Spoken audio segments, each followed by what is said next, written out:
எல்லாருக்கும் வணக்கம். இன்னைக்கு மகளிர் தினம். தமிழ்நாடு முழுக்க இருக்கிற என்னுடைய அம்மா, அக்கா, தங்கச்சி, தோழின்னு உங்க அத்தனை பேருக்கும் இந்த தினத்தில வாழ்த்து சொல்லாம இருக்க முடியாது. உங்கள் அனைவருக்கும் என்னுடைய மகளிர் தின வாழ்த்துக்கள். சந்தோஷம் தானே! பாதுகாப்பா இருந்தா தானே சந்தோஷத்த உணர முடியும். அப்படி எந்த பாதுகாப்பும் இல்லாதப்போ, இன்செக்யூரிட்டியா இருக்கிறப்போ, எந்த சந்தோஷமும் இருக்காது தானே! அப்படின்னு நீங்க நினைக்கிறது எனக்கு புரியுது. என்ன செய்ய? நீங்க, நாம எல்லாருமா சேர்ந்து தான் இந்த திமுக கவர்மெண்ட்டை தேர்ந்தெடுத்தோம். ஆனா, அவங்க எப்படி நம்மள ஏமாத்துவாங்கன்னு இப்ப தானே தெரியுது.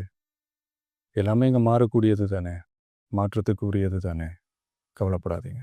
2026ல நீங்க எல்லாரும் சேர்ந்து, இல்ல நாம் எல்லாரும் சேர்ந்து, இந்த மகளிருக்கான பாதுகாப்பை உறுதி செய்ய தவறிய இவங்கள மாத்துவோம். அதுக்கு இந்த மகளிர் தினமான இன்னைக்கு நாம் எல்லாருமா சேர்ந்து உறுதியேற்போம். ஒன்று மட்டும் சொல்கிறேன், எல்லா சூழ்நிலையிலும் உங்களுடைய ஒரு மகனா, அண்ணனா, தம்பியா, தோழனா உங்களோட நான் நிற்பேன். நன்றி, வணக்கம்.